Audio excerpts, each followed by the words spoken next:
Hi, this is Salman Butt, and you are watching 57th PCB podcast. And in this edition, we'll be featuring Fakhar Zaman and Naseem Shah. हमारे साथ हैं जी फ़खर ज़मान. ये कोई तारुफ कराना तो ज़्यादती होगी, कौन सा बंदा पाकिस्तान में जो फ़खर को नहीं जानते, और इनकी एक्सप्लोसिव जो बैटिंग है उसके सारे ही फ़ैन हैं, including my self. Thank you Fakhar, आपने हमें टाइम दिया. फ़खर, फर्स्टली तो ये बताएं अपने फैंस को, क्योंकि जब आप पिछले कुछ टूर्स पे नहीं थे तो वो ज़्यादा लोग ये समझ रहे थे कि शायद आप अपनी वो पोस्ट की वजह से नहीं है, जबकि मसला एक्चुअली आपकी इंजरी को लेकर था. तो थोड़ा सा वो बताएं फैंस को. सलमान भाई शुक्रिया. और इंजरी भी नहीं थी, बीमारी थी, और बीमारी किसी को भी आ सकती है. और बिल्कुल मैं जिससे भी मिलता था तो 90% लोग, बल्कि 99% लोग यही समझते थे कि वही सब कुछ जो हुआ. लेकिन रियल में इस तरह कुछ था नहीं. मैं बीमार हो गया था, मुझे हाइपर थायराइड हो गया था, और उसकी वजह से मैं 10 kg वज़न भी लूज़ कर गया था. मसल्स भी बहुत ज़्यादा कमज़ोर हो गए थे. तो उसको रिकवरी में काफ़ी टाइम मुझे लगा. और मैं जो वर्स्ट पार्ट था वो यही था कि मैं उसको डायग्नोज बड़ा लेट किया हमने, मतलब 4 महीने से वो बीमारी मुझे थी लेकिन मुझे पता नहीं था. तो मेन रीज़न यही था मेरा. तो अब आप मुकम्मल तौर पे फ़िट हैं, अपने आप को वापस उसी तरह फिट एंड पावरफुल फील करें, क्योंकि आपका काम ऐसा है ना, आपने मारना बहुत दूर. जी अल्हम्दुलिल्लाह बिल्कुल फ़िट हूँ. और जब डोमेस्टिक T20 हो रहा था तो मैंने थोड़ा सा अर्ली स्टार्ट किया, और वो वजह भी यही थी कि मैं चाह रहा था कि मैं जल्दी से जल्दी टीम में आऊँ. और शुरू के 4-5 मैच बड़े मुश्किल थे मेरे लिए. ऐसे लग रहा था जैसे खेलना ही भूल गया हूँ.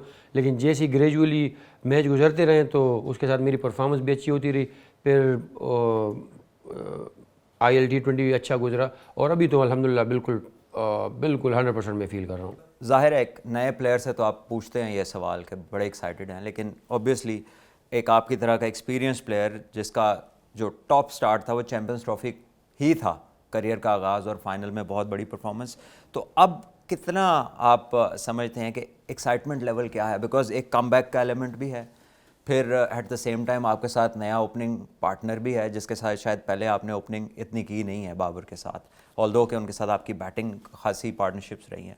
तो कैसे देखते हैं ओपनिंग पार्टनर का रेगुलर होना, और कितनी इंपॉर्टेंट है ये इस फेज़ में आपके लिए और पाकिस्तान टीम के लिए आपकी बड़ी परफॉर्मेंस?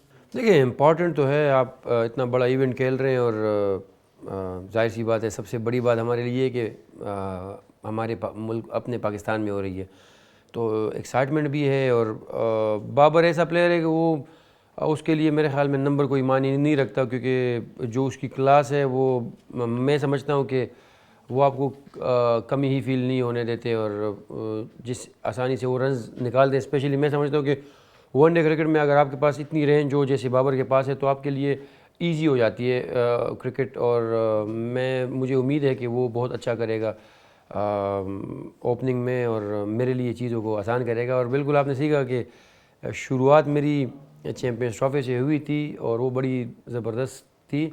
और मैं इंशाल्लाह कोशिश करूँगा कि ये वाली जो चैम्पियंस ट्रॉफी है ये उससे भी यादगार रहे मेरे लिए भी और हमारी टीम के लिए भी. चले इंशाल्लाह, ये तो ड्यू कोर्स में आगे यही मौका है आपके लिए, और आई एम श्योर कि आप पूरी कोशिश करेंगे इसको लेकर. न्यूजीलैंड की जो टीम है इसको आप मतलब जहां आपके हाथ लग जाए आप इनको अच्छी खासी फेंटी लगाते हैं. तो ऐसा क्या पसंद है आपको इनकी बॉलिंग के बारे में जो आपने इनके साथ इंडिया में किया, और बाकी जगहों पर भी खासा इनके ख़िलाफ़ आपने अच्छी बैटिंग की है? वैसे तो साउथ अफ्रीका को भी बहुत ठीक ठाक आपने फेंटी लगाई, साउथ अफ्रीका में 2 सेंचुरीज़ की, नियरली वहाँ पे वर्ल्ड रिकॉर्ड के करीब आप पहुँचे. तो इन टीमों में क्या है ऐसा जो आपको लगता है मसला ही कोई नहीं? ये तो मुझे नहीं पता, लेकिन मुझे लगता है कि बस मैं लकी होता हूँ कि इनके साथ जब मैच होते हैं तो मेरी परफॉर्मेंस ऐसी होती है जो हाईलाइट हो जाती है. और अभी मैं डेजर्ट वाइपर से खेल रहा था तो वहाँ पे टिम साउथ ही मुझे मिला, और उसने भी यही कहा कि न्यूजीलैंड से तो फिर मैचेस हैं क्या. तो और लकीली उस टीम में न्यूजीलैंड के प्लेयर्स ज़्यादा खेल रहे थे वहाँ पे उनके अगेंस्ट भी मैंने काफ़ी रन्स किए. तो देखिए हमारी कोशिश तो होती है कि हर मैच में अच्छी परफॉर्मेंस दे और अपना बेस्ट दें. लेकिन जो रिसेंटली मैचेस हुए हैं साउथ अफ्रीका और न्यूजीलैंड से, उसमें मेरी परफॉर्मेंस अच्छी थी, तो इस वजह से ज़्यादातर लोग यही बात करते हैं.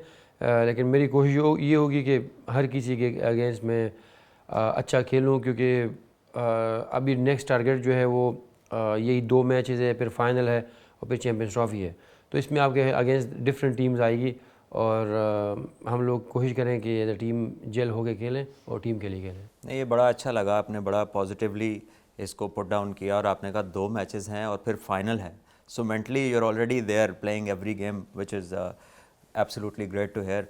और जब आप पिछली चैम्पियंस ट्रॉफी में थे तो रिलेटिवली, बल्कि था ही स्टार्ट आपका, आप एक यंग प्लेयर थे और उस वक्त काफ़ी एक्सपीरियंस प्लेयर्स आपके इर्द गिर्द थे, तो शायद उस वक्त आपकी अप्रोच और थी। और आज क्योंकि आप सीनियर प्लेयर हैं और ज़्यादा आपने इसको लीड करना है इस चैम्पियंस ट्रॉफी में बैटिंग लाइनअप को, तो क्या फ़खर ज़मान अलहदा सोचता है पिछली चैम्पियंस ट्रॉफी और आज की अगर हम कंपेयर करें? देखिए, जो हम लोगों ने सैफ़ी भाई, शुएब भाई, हफीज़ भाई, इन लोगों से सीखा है, जुनैद ख़ान, तो वो बड़ा स्पेशल था क्योंकि जब हम एज अ यंगस्टर्स इनको देखते थे जब ये खेलते थे और फिर टीम में जाके जब इनके साथ खेलें तो, और ये हमें बच्चों की तरह सिखा देते हैं कि भाई इस टाइम पे आप ये गलती कर रहे हो, ये ना करो।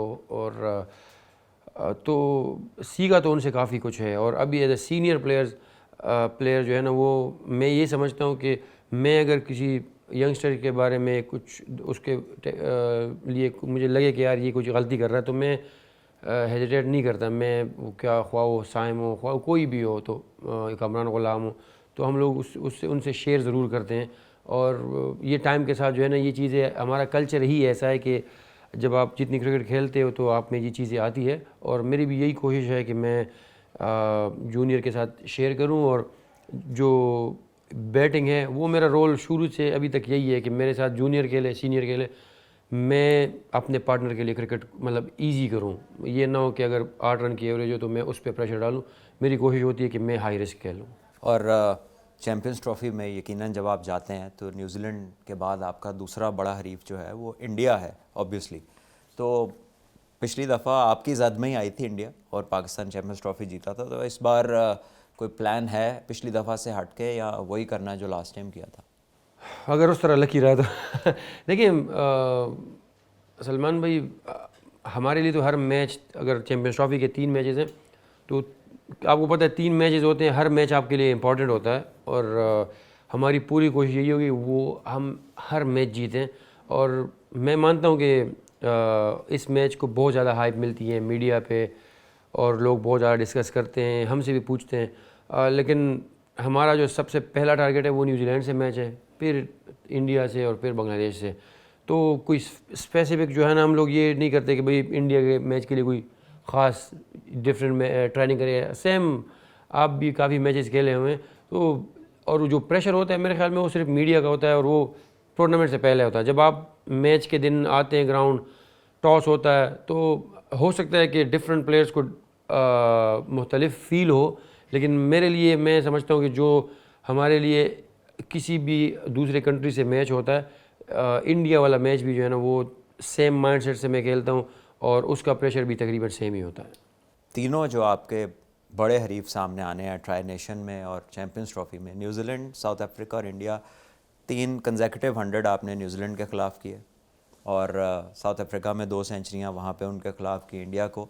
तो ये इतनी जो टॉप नॉच परफॉर्मेंसेज हैं और वही 3 आपके सामने हैं, तो इससे आपको लगता है कि जैसे एक्स्ट्रा थोड़ा कॉन्फिडेंस गेन हो रहा है कि यार ये तो वही हैं जिनके ख़िलाफ़ मामलात बड़े शानदार रहे हैं पहले? सलमान भाई, आप भी इतने क्रिकेट खेले हुए हैं और मैं तो इवन क्लब मैच में भी जब जाता हूँ तो वो जो प्रेशर होता है ना, आपके नर्व्स जो है वो शुरू में कंट्रोल में नहीं होते। तो ये तो फिर इंटरनेशनल क्रिकेट है, तो हर मैच जो है ना जो गुजर जाए उसमें मैं अक्सर लोगों से कहता हूँ कि यार जो मैंने 180 किया था न्यूजीलैंड के अगेंस्ट, उसमें मेरा 56 पे सीधा सीधा कैच ड्रॉप हो गया था।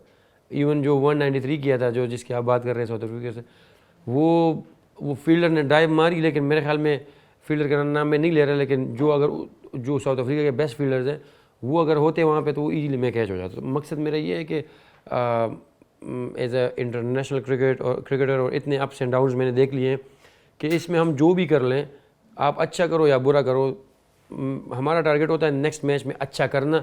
ये नहीं सोचना कि भाई पहले मैंने क्या किया है क्या नहीं किया। हाँ, वो परफॉर्मेंस आपके माइंड में बिल्कुल होती है। वो बॉलर जो है जिनको आपने खेला होता है, अभी जैसे मैं इनके सारे बेस्ट बॉलर्स को काफ़ी दफ़ा खेल गया हूँ, तो वो तो होता है, लेकिन वो वाला कॉन्फिडेंस जो है ना, मैं नहीं समझता कि एज अ क्रिकेटर और या specially as a opening batsman जो है ना, आप ये कर सकते हो कि यार जाऊं और कोई इंटरनेशनल बॉलर आएगा और मैंने क्योंकि 2-3 100 किए होंगे उनके अगेंस्ट और मैं जाके रिलैक्स खेलूं, ये सेम। नहीं, ये बड़ा इंपॉर्टेंट मैसेज है और आपकी तरफ से आ रहा है, तो इससे एस्पायरिंग यंगस्टर जो नए खेलने वाले हैं उनको बड़ा एक कह लीजिए कि एक टैग लाइन है कि आपने हाल में रहना है, आपने आज के मैच पे तवज्जो देनी है और आने वाले वक्त में रिपीट पे रहना है। ऐसा नहीं है कि आप पिछले पे रहें और आगे जाके काम को समझे कि हो गया, वो ऐसे ही दोबारा से करना है आप। इसमें क्रिकेट में हम लोग यही माइंड सेट होना चाहिए कि उस चीज़ को कंट्रोल करें जो हमारे कंट्रोल में है, क्योंकि और जब मैच हो, नया बॉल होता है, नए बॉल ने कुछ ना कुछ तो करना होता है, या तो स्विंग होगा, सीम होगा, नीचे रहेगा, ऊपर रहेगा, तो उसके लिए हमारे पास यही मेरा माइंड सेट हमारा होना चाहिए एज अ प्लेयर के जो आपके कंट्रोल में आप उसको करें, क्योंकि पास्ट तो हो गया है या कल जो आने वाला होगा। एक बॉल एट में हमने आप लोगों से ही सीखा है। तो ये जब आप बीइंग अ बैट्समैन अपना किट बैग पैक करते हैं तो कौन सी चीज़ें हैं जो 1 या 2 से ज़्यादा आप अपने बैग में रखते हैं? स्पाइक्स और बल्ले और ग्लव्स ये ज़्यादा रखते हैं, बाकी पैड्स हेलमेट वगैरह तो एक ही होता है। जैसे अच्छा, मेरे मुझे आपके किसी टीममेट ने बताया कि हेलमेट भी आप 1 से ज़्यादा रखते हैं। हाँ वो यार, ये लोग जो है ना, ये कोई बात भी जो है ना दिल में नहीं रखते हैं। वो इसलिए कहा उन्होंने कि मुझे ना पहले बॉलें बहुत लगती थी। मेरे ख्याल में 2021 तक मुझे तकरीबन 18 से 20 दफ़ा हेलमेट में बॉल लगी थी इंटरनेशनल में। तो लेकिन उन्होंने ये नहीं बताया होगा कि अगली बॉल पे मैं चौका भी मारा था। नहीं, ये भी बताया। उन्होंने कहा है कि जैसे ही बॉल लगता था तो आप और ज़्यादा डेंजरस हो जाते थे अपोजिशन के लिए। होता क्या है कि अभी जो न्यूजीलैंड के अगेंस्ट मैंने 180 किया ना, तो वो पहला बॉल आया तो मैंने ड्राइव मारा, टॉप एज पे चौका हो गया पीछे। उधर से रिजवान वगैरह ने पहले से बोल दिया कि भाई आज तो 100 है। तो मेरा जब हेलमेट पे बॉल लगता था या एज लगता है ना, तो ये कहते हैं भाई आज तो इसका दिन है। और ये वाकई मुझे बहुत ज़्यादा बॉलें लगी है, तो मैं नहीं रखता, लेकिन जो मैनेजर होता है ना वो ज़रूर हेलमेट रखता था मेरे लिए। यही रेफरेंस उन्होंने दिया कि जब गेंद लग जाता है उसके बाद फिर फ़खर भाई जो है ना वो नहीं बख्शते सामने। वो मैं इसलिए चौके की बात कर रहा हूँ कि जब आपको हेलमेट पे बॉल लगती है ना, तो बॉलर के माइंड में ये होता है कि ये अभी दोबारा खड़ा होगा उसके लिए, और मैं कहता हूँ नहीं, ये आगे करेगा। नहीं, आपका वो इफेक्ट है ना जो फिल्म में बंदा सीढ़ियों से गिरता है, याददाश्त आ जाती है, फिर वो सब कुछ ठीक होने लगता है। वो ये तो आपकी बात बिल्कुल सही है। अच्छा फ़खर, अभी थोड़ी देर पहले ग्लेन फिलिप्स से सीट पे बैठे थे तो उन्होंने कहा कि मैंने उनसे पूछा कि आप कुछ चेंज चाहते हैं किसी रूल में, तो उन्होंने कहा मैं चाहता हूँ कि 90 मीटर से ऊपर का जो छक्का है ना उसके 2 रन ज़्यादा मिले, उसके 8 मिले। तो आप भी यकीनन एक ऐसे प्लेयर हैं जो बड़े बड़े छक्के मारते हैं, आपको लगता है कि 2 रन और मिलने चाहिए? मिलने चाहिए, बिल्कुल, मैं एग्री करता हूँ उसके साथ। चलिए, एक और 2 रन्स का हामी हमें आज मिल गया, 3 लोग हो गए हैं। Thank you very much Fakhar for giving us time, all the very best. अब मेरे साथ हैं पाकिस्तान के पेस एस नसीम शाह। और Naseem, thank you for giving us time. आप की भी जर्नी बड़ी एक्साइटिंग रही है और मैंने आपको तब से देखा है जब आप ख़याबान अमीन में कादिर एकेडमी का मैच खेल रहे थे और उसके बाद ZTBL, और वहाँ से लेकर आज ये जो अपकमिंग चैम्पियंस ट्रॉफी है, यहाँ तक की जर्नी को ज़रा अगर आप क्विकली सम अप करें कि एक यंग बॉलर के लिए ये जो सारे आपने फिल किए हैं ट्रैक्स इतनी जल्दी। सलमान भाई, इस जर्नी में तो बहुत ज़्यादा टाइम लगेगा, लेकिन शॉर्टली ये बताऊंगा कि मेरे ख़्याल से लाइफ में आपको कभी कभी ऐसे लोग मिलते हैं कि आपको लगता है कि अल्लाह ताला की तरफ से कोई फ़रिश्ता आके मदद किया। तो मेरे लाइफ में हमेशा जो भी लोग अभी तक मुझे मिले, तो अल्लाह का शुक्र ऐसे लोग मिले कि जिन्होंने मुझे एक रास्ता, मतलब जो सही रास्ते की तरफ आपको बुलाते हैं ना, तो वो चीज़ है। तो इसमें एक मेनली जब मैं लाहौर क्रिकेट खेलने आया, तो अपनी जर्नी के बारे में तो मैंने बहुत बताया, लेकिन ये बहुत इंपॉर्टेंट है कि जब मैं 12-13 साल का था और एक बंदा मुझे मिलता है और वो मुझे एक बॉल के बाद ये बात करता है कि फ़र्स्ट क्लास तो आप अभी भी खेल सकते हो जितना आपके अंदर अभी टैलेंट है, लेकिन अगर आप मेहनत करते हो तो आप इंटरनेशनल भी खेल सकते हो। और ये मेरे पास 1 महीना था या 1.5 महीना था कि अब्बू ने कहा था कि अगर इसमें कुछ हुआ तो ठीक है, नहीं तो वापस स्कूल आ जाओ, क्योंकि वहाँ पे ऐसा था कि आपको पता है हमारे वहाँ पे ये कल्चर में नहीं है क्रिकेट। तो उस टाइम तो खैर बिल्कुल नहीं था, अभी तो फिर भी थोड़ा बहुत स्टार्ट हो गया। तो स्कूल ऑब्वियसली आपके पेरेंट्स चाहते हैं कि कुछ बने, डॉक्टर बने, इंजीनियर बने, कुछ बने, तो वो मेरे भाई और मेरे खालू उन्होंने बड़े मुश्किल से अब्बू से इजाज़त ली कि 1 महीना या 1.5 महीना दे दें, अगर इसमें ये ट्रायल में पास हो गया तो ठीक है, नहीं तो वापस स्कूल आएगा। तो स्कूल तो मुझे वैसे इतना मैं तंग था, तो मैंने कहा यार 1-1.5 महीने जितना मेहनत मैं कर सकूँ कर लूँ। तो सलमान कादिर जिसकी मैं बात कर रहा हूँ कि 12-13 साल का था, मैं एक बॉल करके उन्होंने मुझे कहा कि, और उन्होंने ही फिर मेरे अब्बू से बात की कि मेरे कहने पे इनको इजाज़त दे दें कि ये थोड़ा ज़्यादा रुके यहाँ पे प्रैक्टिस करे एकेडमी में। और उसके बाद मैंने फिर ट्रायल्स दिए। एक ट्रायल्स होते थे, पता नहीं कोई नए आए थे, क्रिकेट सुपरस्टार एक प्रोग्राम था, अब्दुल कादिर साहब को अल्लाह जन्नत नसीब करे, उन्होंने फ़र्स्ट टाइम मुझे देखा था, उन्होंने ये ट्रायल्स दिए थे।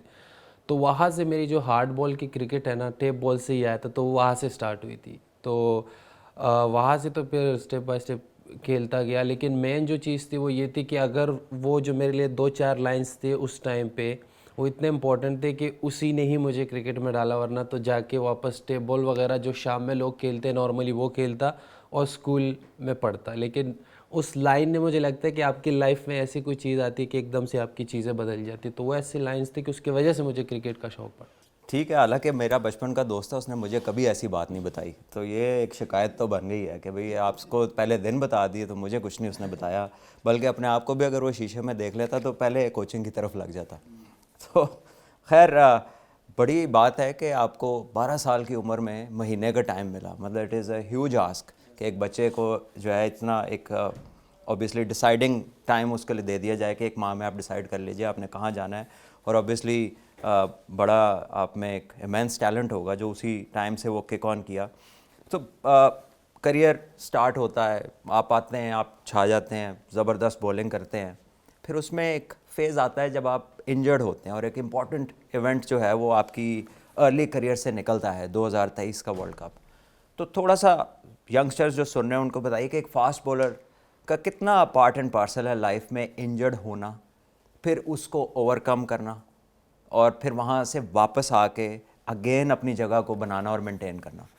देखिए सलमान भाई, एक चीज़ है जो ऑब्वियसली एज अ स्पोर्ट्समैन आपको अपने दिमाग में रखनी होती है कि आपको कितना स्ट्रॉन्ग होना है, क्योंकि इंजरी एक ऐसी चीज़ है कि आप जितनी मर्ज़ी ट्रेनिंग कर लो, अपने सारी चीज़ें कर लो, ऑब्वियसली हर प्लेयर जो भी इंटरनेशनल प्लेयर होता है एज अ फास्ट बॉलर वो हार्ड वर्क करता है, लेकिन आप स्पोर्ट्स में देखें, फुटबॉल में भी देखें, क्रिकेट में भी देखें, जितने फिट से फिट लोग भी हो तो वो इंजर्ड हो जाते हैं, क्योंकि ये गेम ही ऐसे हैं।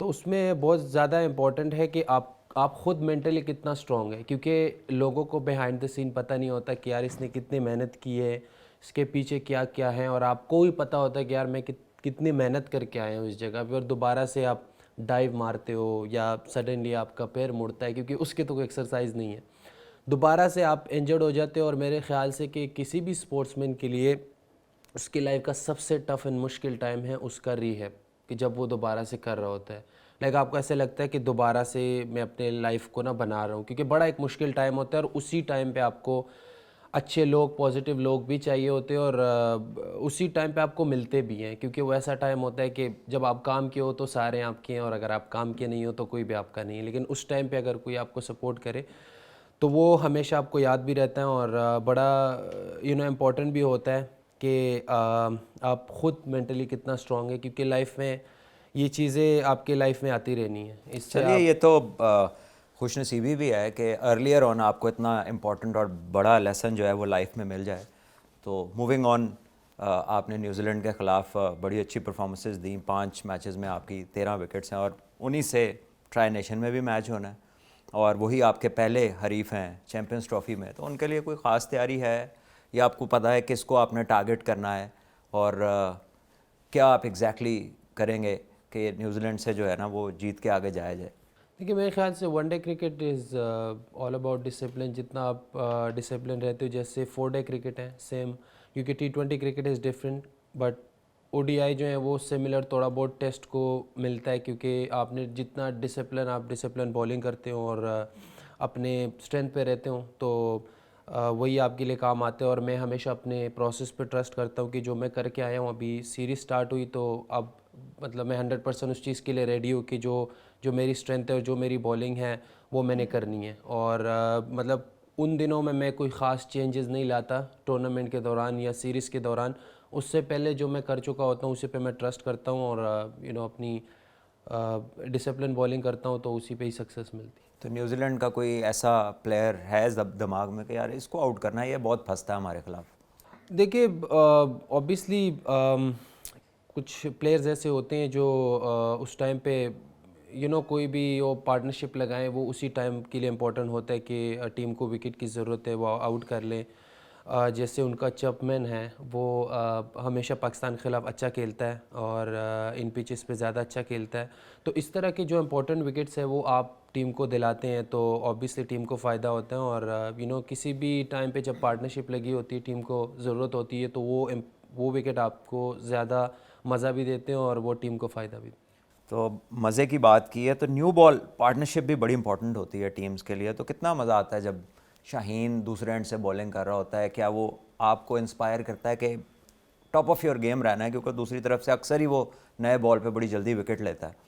देखिए बिल्कुल, नया बॉल बहुत इम्पोर्टेंट भी है, नए बॉल का अपना एक प्रेशर भी है और टीम के लिए बहुत इम्पोर्टेंट है नए बॉल पे विकेट लेना, क्योंकि आपके पास दो फील्डर्स आउटसाइड होते हैं तो आपके पास बहुत कम मार्जिन होता है कि आप बैट बॉल करो। तो यही है कि अर्ली यार नए बॉल से अगर आप टीम को विकेट दिलाते हो तो अपोजिशन प्रेशर में आते हैं। तो आई थिंक बहुत इम्पोर्टेंट है और जिस तरह शहीन भी कर रहे हैं तो उससे टीम को फ़ायदा होता है। और पाकिस्तान का बड़ा की फैक्टर रहा है, बहुत मेजर उसका इम्पैक्ट रहा है पाकिस्तान की जीतों में कि पाकिस्तान के बॉलर्स रिवर्स स्विंग कितना अच्छा करते हैं, यॉर्कर्स कितने शानदार करते हैं और टेल को कितनी जल्दी वाइप आउट करते हैं। तो करंटली अगर देखें हम तो थोड़ा सा ये कम हुआ है इफेक्ट, यॉर्कर्स की तरफ शायद रुझान, या फिर दो नए बॉल होने का फैक्टर है। आपके ख्याल में क्या फैक्टर और किस तरह उसको बेहतर किया जा सकता है? देखिए इतना आसान नहीं है, क्योंकि आजकल अगर आप देखो तो एक बॉल से 25 ओवर्स होने हैं। स्क्वायर आपका उस तरह ड्राई नहीं होता, क्योंकि आप स्क्वायर से ही स्क्वायर पे बॉल लगता है तो ही बॉल बनता है। और पिच पे अगर हल्का हल्का सा ग्रास हो तो उससे वो बॉल इतने आसानी से नहीं बनता। लेकिन मेरे ख़्याल से पाकिस्तान में और एशिया में यही एडवांटेज हो सकता है कि आप बॉल का अच्छा टेक केयर करो और रिवर्स के साथ आप ज़्यादा इम्पैक्ट डाल सकते हो। तो मेरे ख्याल से ये बहुत इम्पॉर्टेंट होगा स्पेशली पाकिस्तान में कि रिवर्स हमारे लिए बहुत इम्पॉर्टेंट होगा, तो उस पर हमें फोकस करना पड़ेगा। चैम्पियंस ट्रॉफी में पाकिस्तान का सबसे बड़ा मैच यकीनन अगेंस्ट इंडिया है, तो उसके लिए आपका क्या अपना रोल देखते हैं कि मैंने क्या टारगेट करना है? ऑब्वियसली जैसे आपने कहा कि अप फ्रंट विकेटें लेना होता है ज़रूरी, लेकिन कोई ऐसा स्पेसिफिक प्लेयर टॉप 3-4 में कि यार इसको तो पहले हाथ ही मैं साइड पे करूँ ना, ताकि मैच में इंडिया तो बैकफुट पे जाए? कोई इस तरह की चीज़ आपके जहन में है? नहीं देखिए सलमान भाई, बॉलिंग जो है इट्स ऑल अबाउट पार्टनरशिप। जो हमारे बॉलर्स हैं उनके साथ पार्टनरशिप करके बॉलिंग करते हैं कि कौन अटैक करेगा, किस टाइम किसने थोड़ा सा कंटेन करना है, तो उस हिसाब से करते हैं। और हर बॉलर को अपना रोल पता होता है और मेरी हमेशा से ये कोशिश रहती है कि मैं जितनी डिसिप्लिन बॉलिंग करूं वनडे में उतना बेहतर रहता है, क्योंकि राइट एरिया पे और राइट लेंथ पे आप बॉलिंग कराते हो तो बैट्समैन भी ऑब्वियसली चांस लेता है। तो यही होता है, डिसिप्लिन का गेम है कि जो ज़्यादा चांस लेगा, ज़्यादा अटैकिंग करेगा या ज़्यादा जो है ना ओवर एक्साइटेड होगा तो उसके लिए फिर मसले होते हैं। तो आई थिंक जितना आप अपने बेसिक को फॉलो करते हो तो उतना बेहतर रहता है। अच्छा, हमने ना आपको देखा है कि आप फंसा हुआ मैच ना बैट के साथ भी निकाल देते हैं। 2 दफ़ा शायद अफ़गानिस्तान के ख़िलाफ़ आपने बड़ी इंपॉर्टेंट बारियां ली हैं। फिर आखिरी जो आपने साउथ अफ्रीका में पार्टनरशिप लिया उसमें तो आपने बाकायदा हेड कोच का रोल अदा किया। आपकी आवाज़ें आती रहीं माइक पे और आप एक सेट आगा को बता रहे थे कि अब ये नहीं करना। तो मतलब ये कहाँ से आती है चीज़? बैटिंग का शौक़ शुरू से है? क्योंकि शौक़ होना एक अलग चीज़ है, लेकिन जो आप इंस्ट्रक्शंस दे रहे थे वो तो बड़ी वैल्यूबल थी और ऐसे ही लग रहा था कि जैसे कोच बात कर रहा है आगा से। नहीं सलमान भाई, देखिए जब हम बॉलिंग कर रहे होते और हम टेल को बॉलिंग कर रहे होते तो जब उनकी पार्टनरशिप लगती है तो हमें पता होता है कि यार मेंटली हम कितने डाउन हो जाते हैं, क्योंकि आपने मेन बैट्समैन आउट किए होते और लास्ट में कोई भी बॉलर आके वो ऐसा खेल लेता है कि आपको समझ नहीं आ रही थी कि उसको अब मैं क्या बॉल करूं। तो मैं उसी चीज़ से मेरे दिमाग में चीज़ आई है कि हम क्यों ना उस तरह के हम भी कोशिश करें अपनी विकेट को इतने आराम से थ्रू ना कर दें कि बॉलर को मेहनत ही ना करनी पड़े। तो उसके लिए मैं क्लब में बैटिंग करता हूं और क्लब में जाके अपनी बैटिंग पे थोड़ा बहुत काम करता हूं। तो जब भी बैटिंग के लिए जाता हूँ मेरी ये कोशिश होती है कि मैं आराम से विकेट ना दूँ और जितनी मैं अंदर फाइट कर सकता हूँ वो कर लूँ। तो यही नहीं, मुझे अभी किसी ने बताया कि आखिरी 3-4 दिन में आपने कोई 80 रन्स की बारी भी खेली है और ओपन पे जाके खेली है हाँ क्लब जी में। बिल्कुल, मैं क्लब के मैच में जाता हूँ, ओपन करता हूँ, क्योंकि मैच ऐसा होता है कि आप जितना मर्जी नेट में भारी लो, लेकिन मैच प्रैक्टिस ऐसी होती है कि आपको पता चलता है मैं कहाँ से सिंगल लूँ। सारे फील्डर आपके ऊपर है, बॉलर अपने 100% बॉलिंग कर रहा है, तो नेट में आपको डर भी नहीं होता आउट होने का। मैच में आपको सारा सिनेरियो में आपको आउट होने का भी डर है, आपने सिंगल कहा लेना, आपके साथ बैट्समैन करा है, तो वो अवेयरनेस वहाँ से आती है। तो जब से मैंने ये क्लब मैचेस में वन डाउन जाना, ओपन पे जाने स्टार्ट किए, तो उसने मुझे काफ़ी फ़ायदा दिया कि मैच में जाता हूँ तो मुझे थोड़ा सा आइडिया होता है कि हाँ यहाँ पे मैं सिंगल निकाल सकता हूँ या क्या करना है, तो उससे फ़ायदा होता है। और कितनी एक्साइटमेंट है, नया स्टेडियम है पाकिस्तान में, अरसा दराज के बाद आईसीसी का इतना बड़ा इवेंट है और पाकिस्तान बड़ी देर से आईसीसी का कह लीजिए कि कोई काफ़ी सारे इवेंट्स हैं जिनमें पाकिस्तान अच्छी सिचुएशन में आकर वो इवेंट नहीं जीत सका, तो कितने प्रिपेयर्ड हैं कि इस बार ये लाइन क्रॉस कर ही लेनी है हमने? देखिए बिल्कुल, सबसे पहले तो बहुत एक्साइटेड है। मुझे नहीं याद कि मैंने पाकिस्तान में कोई आईसीसी इवेंट देखा पहले, और पाकिस्तानी फैंस के लिए भी बहुत खुशी की बात है कि वो अपने हीरोज़ को देखेंगे यहाँ पे खेलते हुए, और दुनिया के सबसे बेस्ट प्लेयर यहाँ पे आके खेलेंगे, तो एक अच्छा इवेंट होगा। और दूसरा बिल्कुल यही है कि आप पिछले कुछ साल से देखो तो बहुत छोटे छोटे जगहों पे हमसे मैच निकल जाते हैं, और उन सारी चीज़ों पे कोशिश तो की है और कवर की उन सारी चीज़ों को। बाकी देखे कि मैच वाले दिन हम उसको एग्जीक्यूट करते हैं, तो उम्मीद है कि उतनी गलतियां ना हों, और सबके आई थिंक ये बिलीव है कि हम अच्छा खेल के जीत सकते हैं। अच्छा, दो चीज़ें ऐसी हैं जो प्लेयर्स ना बड़ी अवॉइड करते हैं और लोग वही मांगते हैं। एक बैट्समैन से उनकी ख्वाहिश होती है कि जिस बैट से आपने वो 100 किया था ना वो बैट दे दें, और दूसरी होती हैं टिकट्स। तो क्या आप को लगता है, क्या कहना चाहेंगे उन लोगों को जो टिकट्स के लिए शायद इस दफ़ा आपको तंग कर रहे हो? सलमान भाई, पहले ये बताएं कौन से कैमरे में बोल सकता हूँ जो क्लियर मैसेज जाए। भाइयों, मेरे सबसे दरख्वास्त है, जितने भी लोग हैं, हम लोगों को मिलते 3 से 4 टिकट्स, और तकरीबन को 200-300 लोग होते हैं, तो उसमें बराए मेहरबानी नाराज़ ना हुआ करें। इसमें रिश्तेदार भी होते हैं, अपने भी होते हैं, इवन सम टाइम अपने फैमिली वाले लोग भी आते हैं, तो हम उनको भी मना करते हैं कि यार हमारे पास टिकट नहीं है, क्योंकि मजबूरी है, अब सबको तो नहीं आप खुश कर सकते, और इतने टिकट्स होते नहीं हैं, तो उस पर नाराज़ ना हुआ करें और टिकट्स भी मतलब ना मांगा करें। Simple clear message. चले Naseem, best of luck for the upcoming events, champions trophy, and we wish to see कि आप विकेट उड़ाएं नए बॉल से भी और पुराने से, और इंशाल्लाह विक्ट्री स्टैंड पे ले जाएं पाकिस्तान को। Thank you so much, thank you so much. I hope you guys enjoyed this podcast from PCB, and looking forward to the exciting action in the Tri Nation and the Champions Trophy.